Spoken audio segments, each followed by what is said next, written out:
प्रातः स्मरणीय संतों के सम्राट सदगुरु कबीर साहिब जी के पावन चरण कमलों में त्रिवार बंदगी करते हुए मेरे मन मंदिर के आराध्य प्रातः स्मरणीय परम पूज्य गुरुदेव जी, अर्चनीय वंदनीय संत समाज, समस्त संत गुरुजनों के चरण कमलों में बंदगी करते हुए कबीर आश्रम देवरी चैनल से जुड़े हुए समस्त श्रोता बंधुओं को, माता बहनों को, नन्हे मुन्ने प्यारे प्यारे बच्चों को, आदरणीय बुजुर्ग दादा दादियों को, सभी को सुबह की हार्दिक शुभकामनाएं हैं। आज का दिन सभी के लिए सुखद एवं मंगलमय हो। आइए हम दिन की शुरुआत सदगुरु कबीर साहिब जी के पावन विचारों से करते हैं।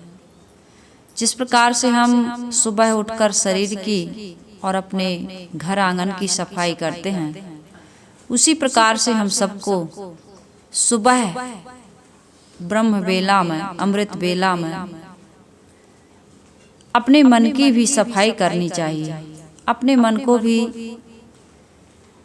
सुंदर, निर्मल, पवित्र बनाने का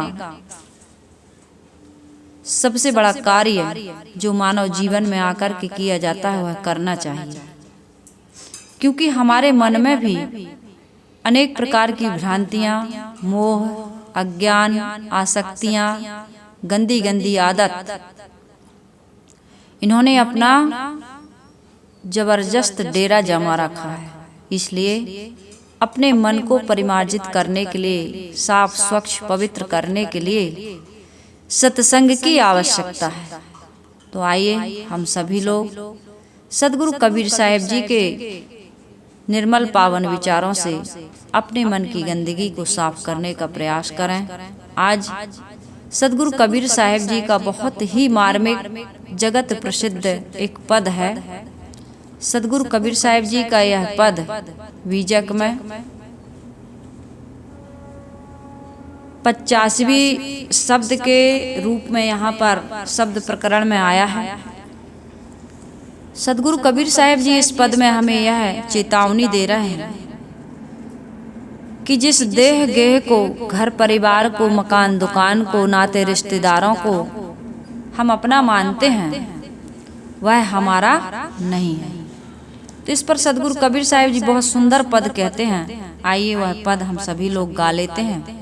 इसके बाद इस पर बहुत सुंदर विस्तार से चर्चा होगी, कुछ भजन होंगे, कुछ इस पर कहानियां भी होंगी, दृष्टांत होंगे, जो हम सबके मन के मैल को, मन की मोह आसक्ति को, बंधनों को धोने और काटने वाले होंगे। तो आइए आज का सत्संग बहुत ही मार्मिक होने वाला है। सभी श्रोता बंधुओं से, माता बहनों से निवेदन है कि सत्संग को हम सभी लोग अंतिम तक पूर्ण एकाग्रता से, विवेक और समझ के अनुसार सुनने का प्रयास करेंगे और जीवन में उतारेंगे। तो आइए हम सभी लोग इस भजन को, सदगुरु कबीर साहिब जी के पद को गा लेते हैं। साहिब कह रहे हैं, भूला लोग कहें घर मेरा, भूला लोग कहें घर मेरा, जा घर में तू भूला डोले, जा घर में तू भूला डोले, सो घर नाही तेरा, भूला लोग कहें घर मेरा, भूला लोग कहें घर मेरा। हाथी घोड़ा बैल वाहना संग्रह कियो घनेरा, हाथी घोड़ा बैल वाहना संग्रह कियो घनेरा, बस्ती माँ से दियो खदेरा, बस्ती माँ से दियो खदेरा, जंगल कियो बसेरा, भूला लोग कहें घर मेरा भूला, लोग कहें घर मेरा। और क्या होगा? गांठी बांध खर्च नहीं पठयो, बहुरी न कियो फेरा। गांठी बांध खर्च नहीं बीबी बाहर हरम महल में, बीबी बाहर हरम महल में, बीच मियाँ का डेरा भूला। लोग कहें घर मेरा भूला, लोग कहें घर मेरा। नौ मन सूत अरुझ नहीं सुरझ, जन्म जन्म उर्झेरा। नौ मन सूत अरुझ नहीं सुरझ, जन्म जन्म उर्झेरा। कहीं कबीर सुनो हो संतो, कहीं कबीर सुनो हो संतो, यह पद का करहूँ निवेरा भूला।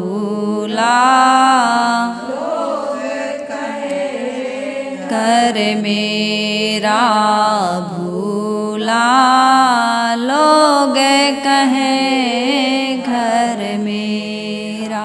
सदगुरु कबीर साहिब जी कहते हैं वे लोग भूले हैं। कौन लोग भूले हैं? जो यह कहते हैं कि यह घर, यह पुत्र, यह परिवार, यह शरीर मेरा है। सदगुरु कबीर साहिब जी कहते हैं तुम्हारा यहाँ कुछ भी नहीं है, तुम्हारा यहाँ कुछ भी नहीं है। इसलिए नहीं है क्योंकि इस घर के, परिवार के, इस शरीर के बहुत सारे हिस्सेदार हैं। सदगुरु कबीर साहिब जी इस शरीर के बहुत सारे हिस्सेदार गिनाते हैं और इस हिस्सेदारों को मैं कई बार गिना चुकी हूँ। जो इस कबीर आश्रम देवरी चैनल पर जुड़े हुए हैं वे जानते हैं कि शरीर के कितने हिस्सेदार हैं। हमारे परिवार के जो नाते रिश्ते संबंध हैं वो भी अपना अधिकार मानते हैं इस शरीर पर। माँ अपना अधिकार मानती है, पत्नी अपना अधिकार मानती है, पति है तो पति मानता है, बच्चे मानते हैं, परिवार के लोग मानते हैं, काग गिद्ध सियार चींटी कृमि कीट आदि ये भी हमारा अपना अधिकार मानते हैं इस शरीर पर। और ये जो चार जड़ तत्व हैं मिट्टी पानी आग हवा, यह भी अपना अधिकार मानते हैं। इसलिए सदगुरु कबीर साहिब जी कहते हैं कि भाई तुम्हारा यहाँ कुछ भी नहीं है। जिस जगह को, जिस जमीन को तुम अपना कहते हो, इस पर लिखा पढ़ी करवाते हो, रजिस्ट्री करवाते हो। कितने लोग बेनामा करा करा के, रजिस्ट्री करा करा के, अपना मकान बना बना के इस संसार से चले गए, लेकिन उनका अपना कहाँ हुआ। इसलिए कहते हैं ना, क्या लेके आया बंदे, क्या लेके जाएगा, क्या लेके जाएगा। 2 दिन की जिंदगी है, 2 दिन का मेला। 2 दिन की जिंदगी है, 2 दिन का मेला। 2 दिन की जिंदगी है। कितना बढ़िया नियम है संसार का कि जब आदमी आता है तो खाली हाथ आया बंदे, खाली हाथ जाएगा। मुट्ठी बांधे आया जग में, खाली हाथ जाएगा। 2 दिन की जिंदगी है, 2 दिन का मेला। कैसे आते हैं बच्चे? जब आते हैं तो मुट्ठी बांध के आते हैं, लेकिन जब जाते हैं तो हाथ पसार के जाते हैं, खाली हाथ जाते हैं। कितना सुंदर है। एक दृष्टि से देखा जाए तो बच्चा अपना संस्कार लेकर के आता है, अपने पूर्व जन्मों की कमाई लेकर के आता है, लेकिन यहाँ से कुछ लेकर के जाता नहीं है। देखने से ऐसा लगता है, लेकिन संस्कार लेकर के जाता है और लेकर के आता है, लेकिन भौतिक संपत्ति न लेकर के आता है और न लेकर के जाता है। कितना बढ़िया नियम है। प्रकृति ये शिक्षा दे रही है कि जन्म लेते ही लोगों को ये पता चल जाए कि एक सूत का धागा भी व्यक्ति अपने शरीर पर धारण करके नहीं आता। पैदा होता है तो कहाँ आता है, ध्यान कहाँ, और जब जाता है तब इकट्ठे कर जहां के जर सभी मुल्कों के मालिक थे, लेकिन सिकंदर जब गया दुनिया से तो दोनों हाथ खाली थे। कमालो खूब, क्या हीरे क्या मोती, लेकिन याद रखना कफन में जेब नहीं होती। देख ले सिकंदर के हौसले तो आली थे, जब गया दुनिया से तो दोनों हाथ खाली थे। जो कुछ भी कमाया था सब यहीं रह गया ना। कितना भी कमा लें हम तो इस संसार में आकर के जो कुछ भी हमें मिलता है यहीं मिलता है और यहीं।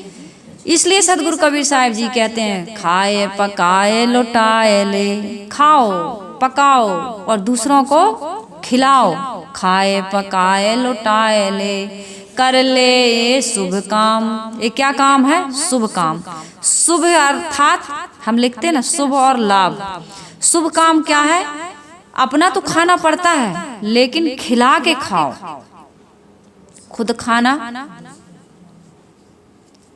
दूसरों को खिलाना, शेयर करके खाना, खुद भी खाओ। ये नहीं कहते हैं संत गुरुजन की खुद ना खाओ, ये गलत बात है, बेवकूफ़ी है। भाई अपना भी खाइए और दूसरों को भी खिलाइए।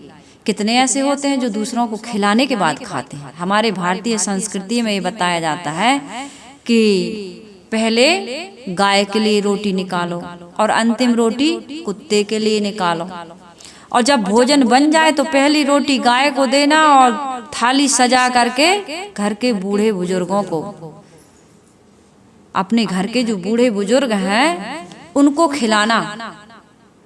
कितने लोग भगवान को भोग लगाते हैं, जाओ भगवान को भोग लगा दो। कितनी बढ़िया सोच है, कितना बढ़िया संस्कार है। तो दे करके खाना। उस घर में कभी लक्ष्मी नहीं आती जिस घर में बहू स्वयं बना करके अपना पहले चख लेती है, पहले खा लेती है, या अपने लिए पहले निकाल के रख लेती है, फिर बाद में परिवार के लोगों को देती, पति को, सास को, ससुर को। उस घर में कभी लक्ष्मी नहीं आ सकती, कभी धन की वृद्धि नहीं हो सकती, कभी सुख समृद्धि नहीं आ सकती है। तो इसलिए क्या करना है, साहिब कह रहे हैं, खाए पकाए लुटाए ले, कर ले शुभ काम। क्यों कर ले? चलती बिरिया रे मना, संग न चले छिदाम। फूटी कौड़ी भी तुम साथ में ले जाने लायक कोई व्यवस्था है ही नहीं। साहिब कह रहे, भूला लोग कहें घर मेरा, जा घर में तू भूला डोले, सो घर नाही तेरा। ये घर, ये परिवार, ये शरीर हमारा नहीं है। हम सब यहाँ पर एक मुसाफिर की तरह आए हैं, है ना। सभी लोग कहते हैं, जो समझदार होते हैं वो क्या कहते हैं, ना घर मेरा ना घर तेरा, चिड़िया रैन बसेरा। ना घर मेरा ना घर तेरा, चिड़िया रैन बसेरा। कंकड़ चुन चुन महल बनाया, लोग कहें घर मेरा, कहते ना। हंसा यह पिंजड़ा नहीं तेरा, कंकड़ चुन चुन महल बनाया, लोग कहें घर मेरा। अरे ना घर मेरा ना घर तेरा, ना घर मेरा ना घर तेरा, चिड़िया रैन बसेरा। भूला लोग कहें घर मेरा। सावधान कहते हैं, ना घर मेरा ना घर तेरा, और भूले लोग कहते हैं, भूला लोग कहें घर मेरा। लड़ाई किस बात पर होती है? इसी बात पर से तो होती है। भूले हुए लोग कहते हैं घर मेरा है, जमीन मेरी है, मकान मेरा है, जीवन के लिए सब कुछ मेरा कहना पड़ता है। देखिए, ना समझ लीजिए कि अपने घर को घर ना कहें, शरीर को अपना ना कहें। इस शरीर में रोग लग जाए तो औषधि ना कराएं, भूख लग जाए तो भोजन ना करें, ऐसी बात नहीं है। सदगुरु कबीर साहब तो मन में जो मोह आ गया है, मन में जो आसक्ति आ गई है, मन में जो अहंकार आ गया, उसका मर्दन करते हैं। साहेब यह बताते हैं, वास्तविकता का बोध कराते हैं कि जितनी गहराई से, जिस अज्ञानता से तुम मान रहे हो, ऐसा लगता है भूले हुए लोगों को देख करके कि वो कभी संसार से जाने वाले हैं ही नहीं। लोग चले गए लेकिन उनको देख करके कितने कंधों पे तूने अपने कितने उठाए मुर्दे, आँखों ने तेरी अपनी कितने देखी है लाश, है ना, कितने दिखाए मुर्दे, फिर भी बना है अंधा कैसी तेरी नजर है, पल भर की जिंदगी है, पल भर का 2 दिन की जिंदगी है, पल भर का ये सफर है। बहुत सुंदर भजन हम लोग इसको गाया करते थे शुरू जब आश्रम में गए थे। आँखों ने तेरी कितने, आँखों ने तेरी तुझको कितने दिखाए मुर्दे, कांधों पे तूने अपनी कितने उठाए मुर्दे, फिर भी बना है अंधा कैसी तेरी नजर है, 2 दिन की जिंदगी है, पल भर का ये सफर है। चलता फिरता आदमी, अभी आपने देखा ना घटना घटी, कितना कमाया और 55 का हुआ होगा, 56 का, है ना, एक्सीडेंट हुआ, अपने खुद से नहर में गिर के 4 घंटे तड़प के मर गया। रात के 12 बजे एक्सीडेंट हुआ, रात में ही चल दिया पार्टी से। अभी तो रोज की आदत थी,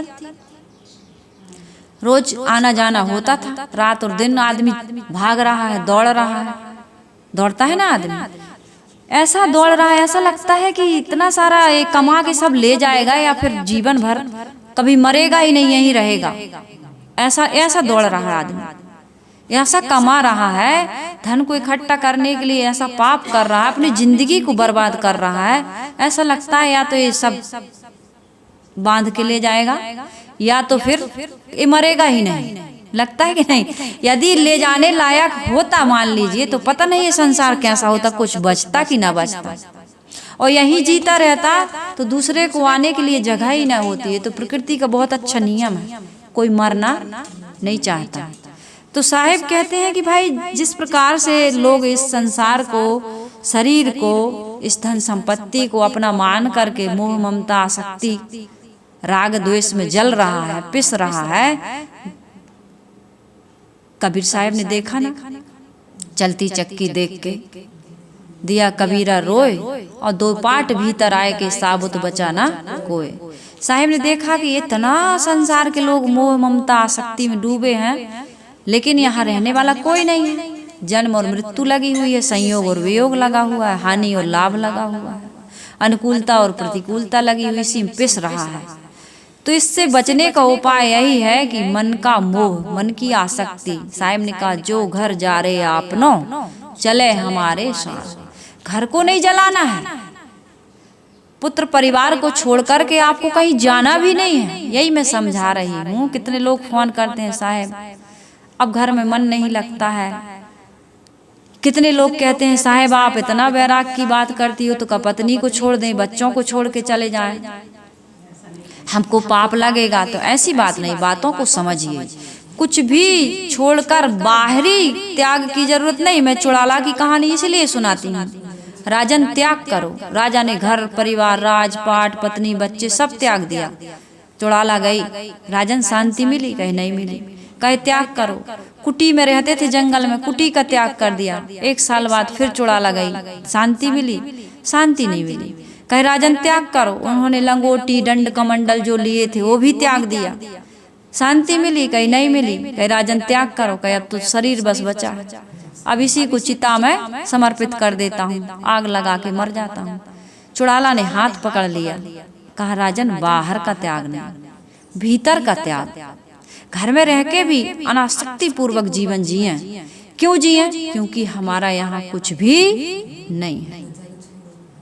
न घर छोड़ो न हरि भूलो, कर्म करो जिंदगानी में, रहो दुनिया में तुम ऐसे, रहें दुनिया में हम ऐसे, कमल रहता ज्यों पानी में। हो नाव तट से बंधी लहरों की मनमानी न हो, नाव को उस पार जाने में कोई परेशानी न हो। देख माझी याद रखना कोई मनमानी न हो, नादानी न हो। नाव तो हो पानी में लेकिन नाव में पानी में। नाव तभी तक तैरती है जब तक वो पानी में रहती है। अब पानी में नहीं रहेगी तो एक जगह स्थायी हो जाएगी कि नहीं हो जाएगी भाई, लेकिन तभी तक तैरेगी। ये भी बात है कि जब तक नाव में पानी ना हो। हमारा मन, इस संसार, हमारे मन में एक अलग संसार है। साहिब ने कहा है इस संसार से उबरने का एक तरीका बताया। इच्छा करी भव सागर, जामे बोहित राम आधार। कहीं कबीर हरि शरण गहो, तो गो खुर बच विस्तार। इच्छा करते ही हम भवसागर में पड़ जाते हैं। संसार की इच्छा करोगे तो संसारिकता तुम्हारे अंदर आ जाएगी। मोक्ष का, कल्याण का, ये भी इच्छा है। सत्संग जाने की इच्छा, संत गुरुजनों के आश्रम में जाकर कुछ सत्संग की, सद्विचारों की चर्चा सुनने की, ये भी एक इच्छा है। तो इस इच्छा को नहीं मारना है। कुंभे बांधे जल रहे, जल बिन कुंभ न होए, और ज्ञान ही बांधे मन रहे, मन बिन ज्ञान ना होए। तो एक इच्छा बांधती है और एक इच्छा मुक्ति दायिनी है। एक इच्छा बंधन दायिनी है तो एक इच्छा मुक्ति दायिनी है। तो साहेब यह नहीं कहते हैं कि भाई इस संसार का बिल्कुल घर बनाए हो तो उसको तोड़ फोड़ दो, पत्नी बच्चे बनाए हो तलाक दे के चले जाओ, ऐसी बात नहीं। साहेब ने बहुत सुंदर भजन कहा है। सदगुरु कबीर साहिब जी गए भजन, साहिब कहते हैं तन को जोगी सब करे, मन को करे न कोई, सहजे सब सिद्धि पाइए, जो मन जोगी होए। मन का जोगी बनिए। हम तो जोगी मन ही के, तन के हैं ते और, मन को जोग लगावता, दशा भई कछु और। जब मन में वैराग आ जाता है तो आदमी जहाँ रहता है बड़े आनंद से रहता है।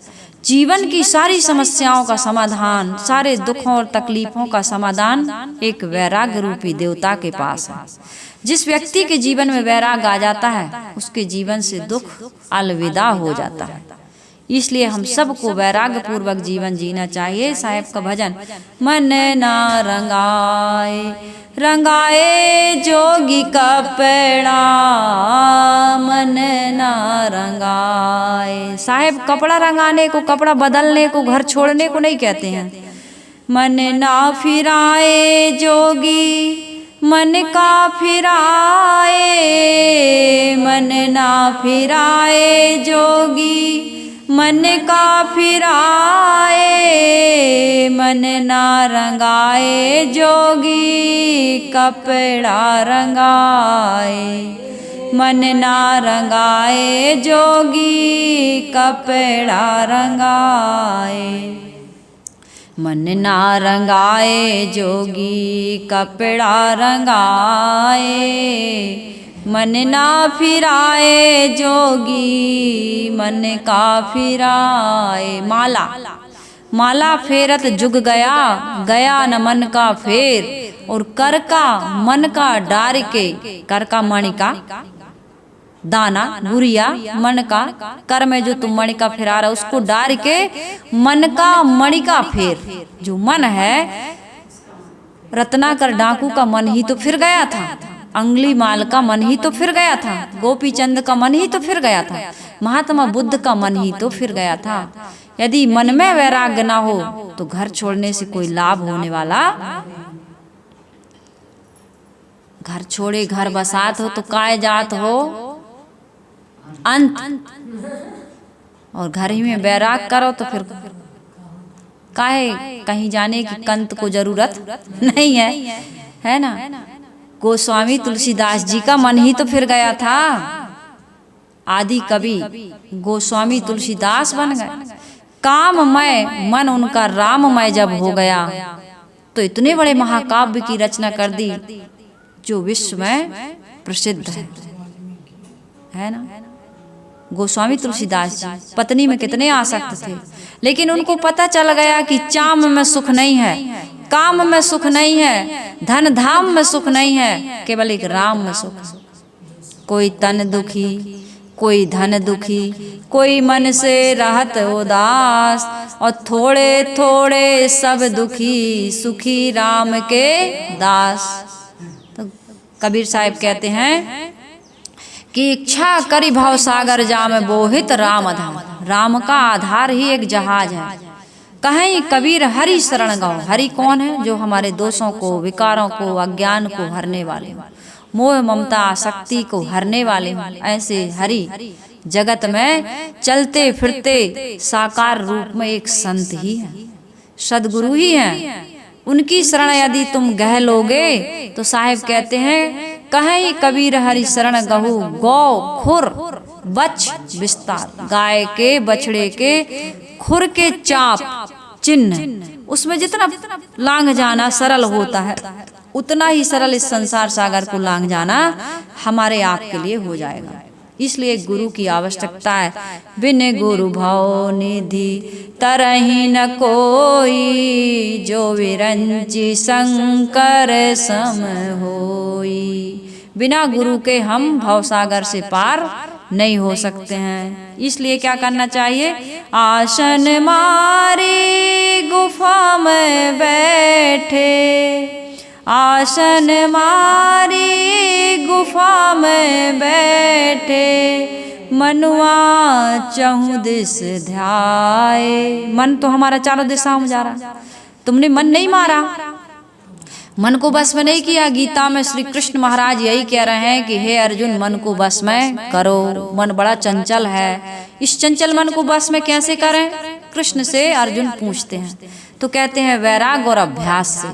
सकारात्मक पक्ष को यानी सत्संग को, सेवा को, स्वाध्याय को, साधना को, संत गुरु की भक्ति को, इसको जीवन में कंटिन्यू बना करके चलिए। एक दिन दो दिन से नहीं होगा, आजीवन आजीवन।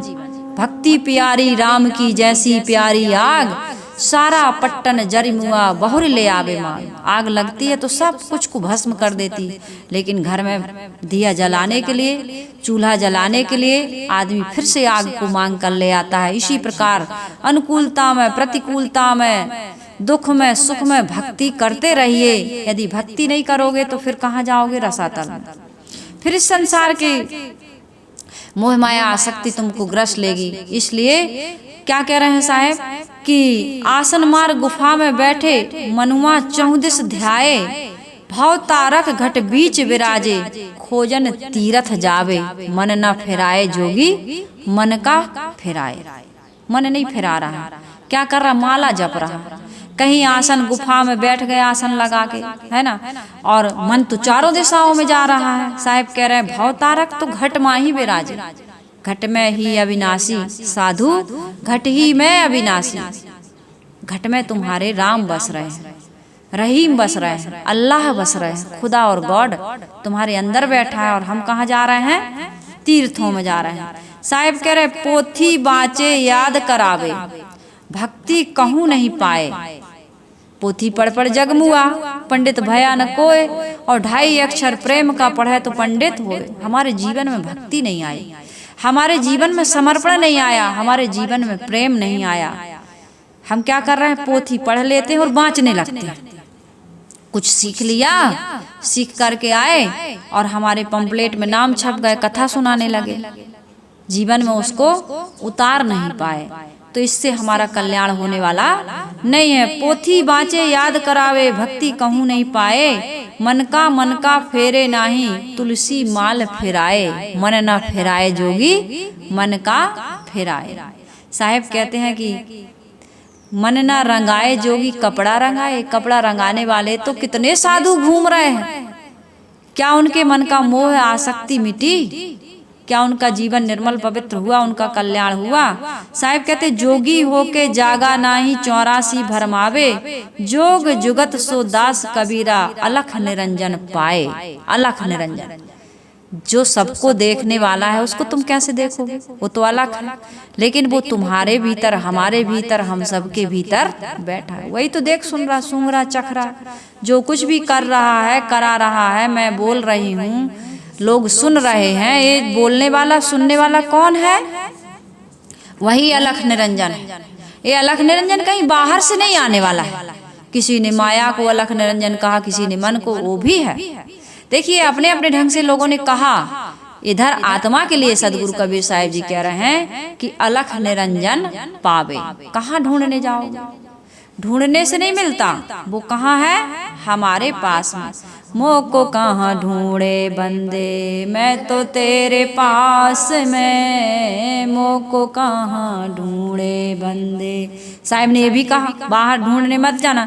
ना तीरथ में, ना मूरत में, ना एकांत निवास में, ना मंदिर में, ना मस्जिद, ना कावे कैलाश में। मैं तो तेरे पास बंदे, मैं तो तेरे पास में। नाम जप में, नाम तप में, नाम व्रत उपास में, नाम क्रिया कर्म में रहता नहीं जोग संन्यास में। मैं तो तेरे पास बंदे, मैं तो तेरे पास में। नहीं प्राण में, नहीं पिंड में। कितने लोगों ने प्राण में पिंड में खोजा, वही प्राण और पिंड।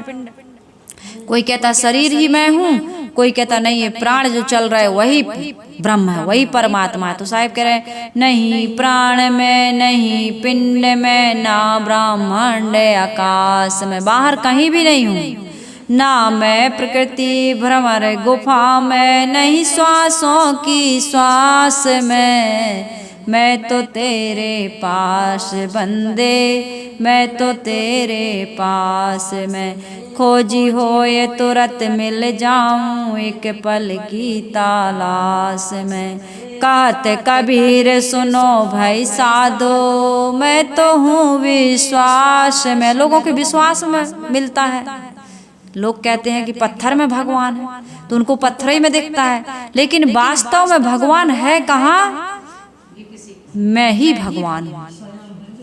भगवान को खोजने वाला स्वयं भगवान है ना।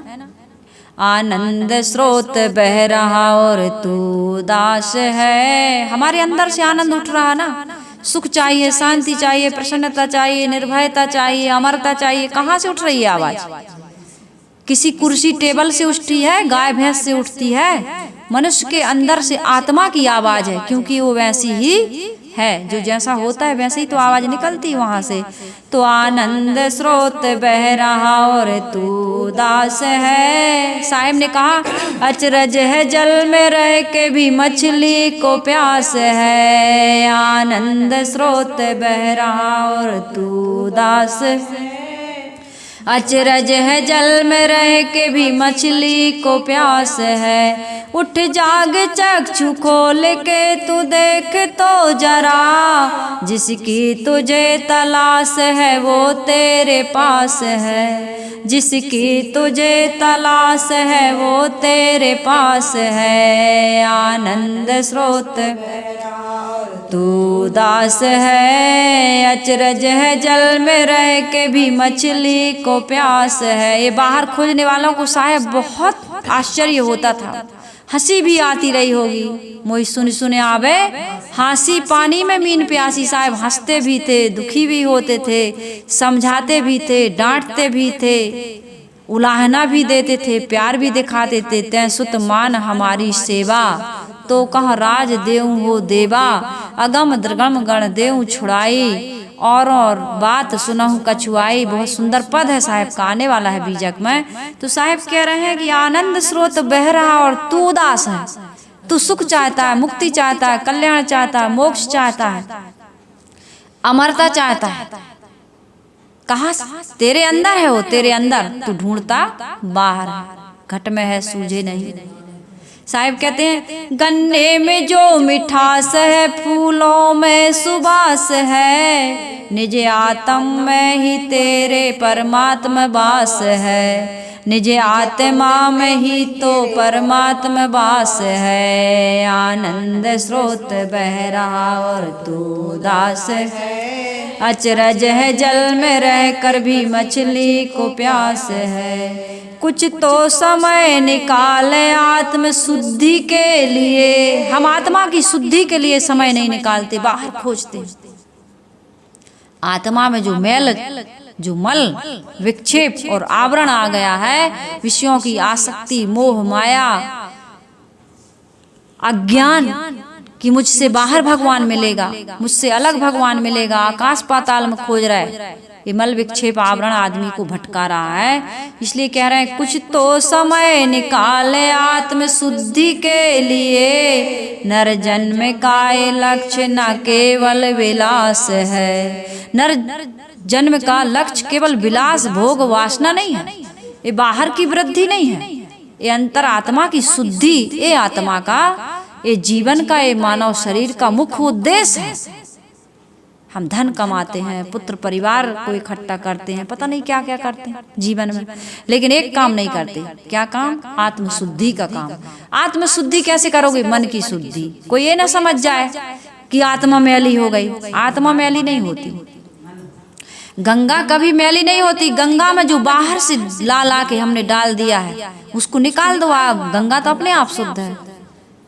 पानी कभी गर्म, पानी में ऐसी शीतलता कभी जाती नहीं है कि चली जाती है, उसमें आग पर रख दिए इसलिए गर्म हो गया, उसको उतार के नीचे रख दो, अपने आप वो ठंडा हो जाएगा। ठंडा नहीं करना पड़ेगा, ठंडा करने के लिए कुछ भी नहीं करना है, बस आग से उसका संपर्क खत्म कर दो। लेकिन जलता हुआ पानी भी आग को बुझाता है, तो उसमें गुण है, तभी तो शीतलता का गुण उसमें है। इसी प्रकार से आत्मा तो शुद्ध है, मन में जो मैल आ गया है, इस मन के मैल को निकालना है। कुछ तो समय निकाले आत्म शुद्धि के लिए, नर जन्म का ये लक्ष्य न केवल विलास है। आनंद स्रोत बह रहा है और तू दास है, अचरज है जल में रह के भी मछली को प्यास है। आत्म प्रभु को भूल कर दूषित है मन तेरा। आत्म प्रभु को, आत्मा को, अपने आत्मा को हम भूल गए। आत्म प्रभु को भूल कर दूषित है मन तेरा। प्रभु का नए स्मरण तुझे और जग से आस है। आनंद स्रोत बह रहा और तू दास है, अचरज है जल में रह के भी मछली को प्यास है। आत्मा के आनंद को हम भूल गए और विषयों के आनंद को लेते लेते हम इस प्रकार से उलझ गए इस संसार में कि अब हम दुख से बिलबिला रहे हैं, बाहर भटक रहे हैं, हाथ पैर पटक रहे हैं। ये भगवान, ये ईश्वर, ये ब्रह्म, ये परमात्मा, इस भूल में संसार के अधिकतम लोग पड़े हुए हैं। साहिब कह रहे भाई जागो, ये जागने का समय है। अमृत बेला मानव जीवन, ये जागने का समय आ गया है। तो साहिब कह रहे हैं भूला लोग कहें घर मेरा, ना घर तेरा ना घर मेरा, चिड़िया रैन बसेरा। इस बात को हमें समझना होगा। साहेब आगे कह रहे हाथी घोड़ा बैल वाहना संग्रह कियो घनेरा, बस्ती माँ से दियो खदेड़ा जंगल कियो बसेरा। एक दिन तुम खदेड़े जाओगे, खदेड़े जाना और स्वयं निकल जाना बड़ा अंतर होता है। संसार के लोग खदेड़ देते हैं। अब बूढ़े हो गए भाई, इलाज करा के क्या करेंगे? अब बूढ़ों को क्या खिलाना? बूढ़ा खाए गांठ का जाए, लोग ध्यान भी नहीं देते बूढ़ों पर। यही हो रहा है ना। जिसके लिए तुमने धन को जोड़ा था उसी ने ला करके आज तुम्हें इस कब्रिस्तान में छोड़ा है। अंधेरे में कब्रिस्तान में मुख अग्नि कौन देता है? जो तुम्हारा सबसे सगा है वही तुमको दगा देता है, दाग देता है, जला देता है, मुख अग्नि देता है, खपड़िया फोड़ के आ जाता है, मारता है ना बांस। भाई बेटा खपड़िया फोड़ दो, नहीं तो प्रेत बन जाएगा इस तुम्हारा बाप, तुम्हें भूत बन के चिपक जाएगा। कितना एक समझाया जो गया उसका अर्थ अलग है, लोगों ने अलग ढंग से लिया। प्रेत बनना मतलब गया हुआ व्यक्ति, भूत यानी बीता हुआ समय, बीता हुआ काल, प्रेत यानी गई हुई आत्मा, वो कभी लौट के आने वाली, तुम्हें चिपकने वाली आत्मा कैसे चिपकेगी? शरीर यहीं जला दिया तुमने। तो साहिब कह रहे हैं कि भाई गांठी बांध खर्च नहीं पठियो, बहुर न कियो फेरा। तुमने जितना भी कमाया था तुम्हें गांठ में बांध के कोई भेज नहीं सकता, और ये भी व्यवस्था नहीं है कि तुम लौट के फिर से आओ। बकरे वाली कहानी, बहुत सारी कहानियां। एक बकरा था, वो घर संपत्ति जमीन जायदाद खूब बढ़ाया, सेठ बन गया। सेठ बना कुछ दिन तक रहते हैं आदमी, मर गया, मरने के बाद बकरा योनि में गया, और जैसे ही कसाई उसको उसी रास्ते से ले जा रहा था तो उसको याद आ गई, कहते हैं पूर्व जन्म की। वैसे याद आना नहीं चाहिए और आती भी नहीं है। कितने लोगों का वीडियो मैं देखती हूँ पूर्व जन्म की, कहीं हो सकता है, अपन उसका खंडन भी नहीं करते, हो भी सकता है भाई। हमने जिस विषय में हम नहीं जानते उसमें टीका टिप्पणी करना गलत है। हमको तो नहीं है याद, अधिकतम लोगों को याद नहीं रहता है, और नहीं रहता वो बहुत अच्छा है, याद रहे। पति मर गया मान लीजिए किसी कारण से, और पत्नी अभी जवान है, उसके 2 बच्चे हैं, ऐसा एक वीडियो मैंने देखा भी यूट्यूब पर। अब वो छोटा सा बच्चा भी 13-14 साल का, वो कह रहा है, सारी बातें बता रहा है कि मैं ही तेरा पति हूँ। अभी समस्या हो गई ना, एक और आदमी अपने ढंग से जीना शुरू कर दिए थे, अब ले वो पिताजी आ गए, वो भी बच्चे से भी बच्चा बन के। तो ये कह रहे थे, मैं ये कह रही थी कि बकरा बना, याद आ गया उसको थोड़े समय के लिए, दुकान मेरी है, उसने अनाज के बोरा मुंह डाला, थोड़ा खाया, मुंह में रखा था, बेटे ने देख लिया, मार के मुक्का पूरा अनाज निकाल दिया मुंह फाड़ के, और कसाई से बोला ये बड़ा बदमाश बकरा है, इसको मार के इसका कलेजा मुझे ही देना। कहते हैं शिव पार्वती कहानी है समझाने के लिए।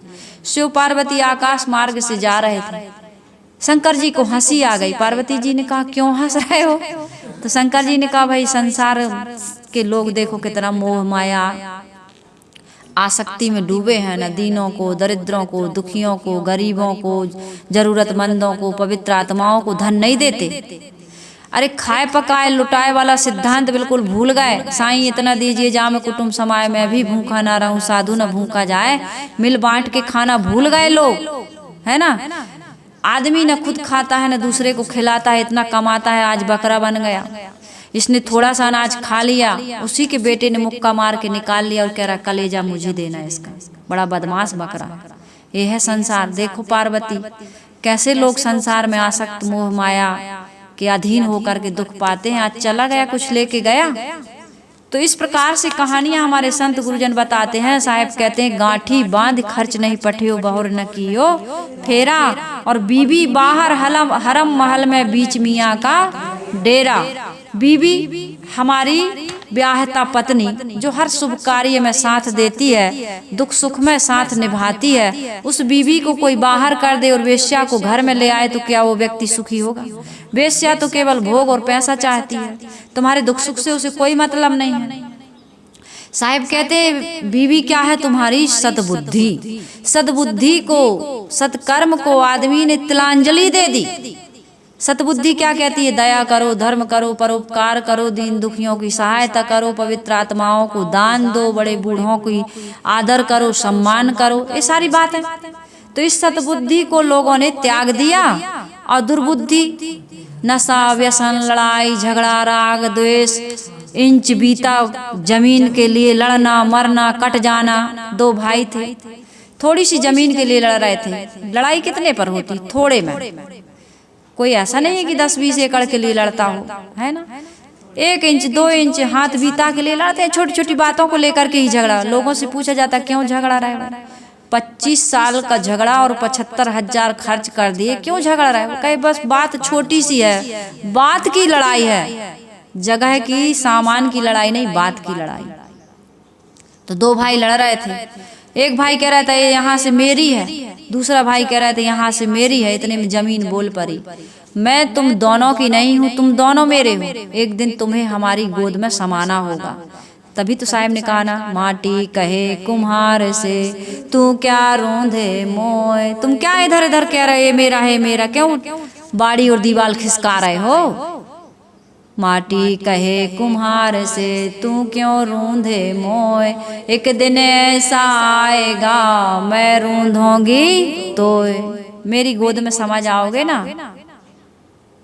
जो भी इस संसार में आया है इसी मिट्टी में उसको या तो जलाया गया, दफनाया गया, मिट्टी में ही तो मिलता है।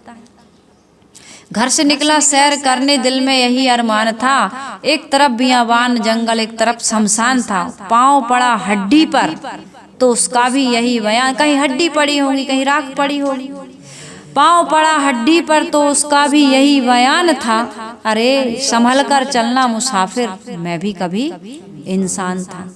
मैं भी यही सोचता था कि संसार से मुझे जाना नहीं हड्डी बोल रही है, संभल कर चलना मुसाफिर, मैं भी कभी इंसान था, मैं भी ऐसा ही फूला फूला घूमता था।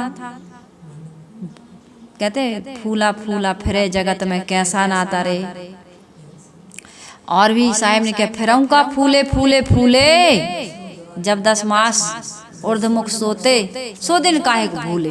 भूल गए, फिर उल्टे लटकाए जाओगे, मरते ही उल्टे लटकने के लिए तुम्हें तैयारी कर लो, या तो कृमि कीट आदि में जाओगे या फिर उल्टे माँ के गर्भ में लटके रहोगे। तो साहिब कह रहे बीबी बाहर हरम महल में बीच मियाँ का डेरा। मियाँ ये जीव का डेरा कहाँ है? वेश्या के साथ हरम महल में। तुम्हारे हृदय में कुवृत्तियां आ गई हैं, कुसंस्कार आ गया, गंदी गंदी आदतें, गंदे गंदे संस्कार बना करके जो तुम रखे हो, और तुम सोचते हो कि सुख मिलेगा, शांति मिलेगी, अमरता मिलेगी, प्रसन्नता मिलेगी, मोक्ष या कल्याण होगा। तुम्हारा कोई कल्याण नहीं कर सकता। तुम्हारे मरने के बाद चाहे विष्णु पुराण सुनो, चाहे गीता सुनो, चाहे भागवत करवाओ, धुंधकारी का जो कहते हैं कि वो प्रेत योनि से मुक्ति मिल गई, ये सब बातें हैं, तुम्हें मुक्ति मिलने वाली नहीं है। साहिब कहते जियत न तरे हो मुए का तरी हो, जियत ही जो न तरे। जीते जी तरो। मंत्रों से घी को जो पानी पर तैर रहा है उसको नीचे नहीं डुबाया जा सकता, और पत्थर जो नीचे डूब गए हैं उसको मंत्रों के द्वारा पानी पर नहीं तैराया जा सकता है। जब ये नहीं हो सकता है जड़ चीजों पर, है तो फिर तुम्हारी मुक्ति, तुम जीव का तरण दूसरा कोई कैसे कर सकता है? ये तो केवल अब किसकी लूट है और कौन लुट रहा है ये तो संसार के लोग जानते हैं, कहने की आवश्यकता नहीं है। तो साहिब कह रहे नौ मन सूत अरुज नहीं सुरझे, जन्म जन्म उर्झेरा, कहीं कबीर सुनो हो संतो यह पद का करो निवेरा। सदगुरु कबीर साहिब जी कह रहे 9 मन सूत उलझ गया। साहिब कह रहे हैं कि ये 9 मन सूत क्या है? 5 विषय, शब्द स्पर्श रूप रस गंध, और चतुष्ट अंतःकरण मन बुद्धि चित्त और अहम वृत्ति, इसमें जीव उलझ गया। इस मन इंद्रियों को यदि आप संयमित नहीं करते हो तो उलझने के अलावा सुलझने का कोई उपाय यहाँ नहीं है। यह संसार कांटों की बाड़ी, उलझ उलझ मर जाना है, रहना नहीं देश वीराना है, रहना नहीं देश वीराना है। मन को हम फूल बनाएं, कांटे नहीं। कांटे क्या है? कुसंस्कार। फूल क्या है? सुसंस्कार। सुसंस्कार यदि हमारे जीवन में हमने धारण कर लिया, सत्संग मिल गया, संत मिल गए, अच्छे सज्जन महापुरुष मिल गए, और सदग्रंथों का अध्ययन कर लिया, सन्मार्ग पर हम चलने लगे, तो ये 9 मन सूत उलझेगा नहीं, ये सुलझ जाएगा। इस मानव जीवन में हम सुलझने की भूमिका में आ गए हैं, सुलझ कर अपने कल्याण का काम करें। साहिब कहते हैं कहीं कबीर सुनो हो संतो यह पद का करो निवेरा। ये मानव जीवन क्या है? मुक्ति का ठिकाना। मुक्ति का कोई तू जतन कर ले, मुक्ति का कोई तू जतन, रोज थोड़ा थोड़ा, रोज थोड़ा थोड़ा हरि का भजन कर ले, रोज थोड़ा थोड़ा गुरु का सुमिरन कर ले। मुक्ति का प्राणी तू जतन कर ले, रोज थोड़ा थोड़ा ही सही, थोड़ा समय निकालो। थोड़ा थोड़ा एक बीड़ी पीते हो, 2 पीने लगते हो, 3 पीने लगते हो, थोड़ा थोड़ा 1 पैक लगाते हो, 2 पैक लगाने लगते हो, कभी कभी खाते हो फिर ज़्यादा खाने लगते हो। तो इसी प्रकार से अपना थोड़ा थोड़ा भजन करो, लेकिन भजन जरूर करो। यह पद का करहु निवेरा, भजन से ही हमारे जीवन में, भजन का अर्थ क्या होता है? अपने आप को विकारों से मुक्त करते जाना, यही भजन है। और जितने भी मतपंथ संप्रदाय में भजन की जो प्रक्रियाएं बताई जा रही हैं, इनका मुख्य उद्देश्य यही है कि मन को विकारों से मुक्त करते जाना। तो हम सबको क्या करना चाहिए? रोज थोड़ा थोड़ा भजन करना चाहिए, सत्संग करना चाहिए, सेवा स्वाध्याय करना चाहिए, दान पुण्य करना चाहिए। यहाँ आश्रम बन रहा है, सभी से मेरा निवेदन है कि जो माता बहनों के लिए, साध्वी बहनों के लिए, भक्तों के लिए हमारा छोटा सा प्रयास है, इसमें आप सभी लोग सहभागी बने। आप सबके सहयोग के बिना ये विशाल कार्य, बड़ा कार्य नहीं हो सकता है। हमारा हाथ पैर, हमारा आधार, हमारा सहारा हमारे भक्ति हैं। तो आप सभी से हमारा निवेदन है कि भक्ति करें, सत्संग करें, सेवा करें, दान पुण्य करें और अपने इस मानव जीवन को निर्मल पवित्र बना करके कल्याण एवं मोक्ष के भागीदार बने। इन्हीं शुभकामनाओं के साथ आइए मैं अपनी वाणी को विराम दे देती हूँ। सभी लोग गुरु वंदना कर लेते हैं।